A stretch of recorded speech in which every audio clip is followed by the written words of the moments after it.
পোশাকের কতটা মাহাত্ম্য আজ আপনাদের ঠাকুর শ্রী রামকৃষ্ণদেবের বলা একটি গল্পের মাধ্যমে জানাবো। ঠাকুর শ্রী রামকৃষ্ণদেব বলছেন, একজন বহুরূপী ত্যাগী সাধুর বেশ ধারণ করেছে। সাজটি ঠিক হয়েছে দেখে বাবুরা একটি টাকা দিতে গেল। সে নিল না, করে চলে গেল।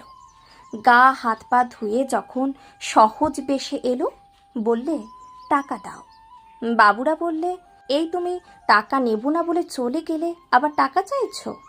সে বলল, তখন সাধু সেজেছি, টাকা নিতে নেই।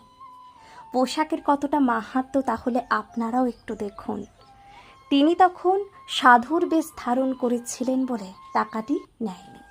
যখন তিনি সাধু বেশ পরিত্যাগ করে সহজ বেশ ধারণ করলেন, তখন তিনি বাবুদের কাছ থেকে টাকা চাইলেন। তেমনি ঈশ্বর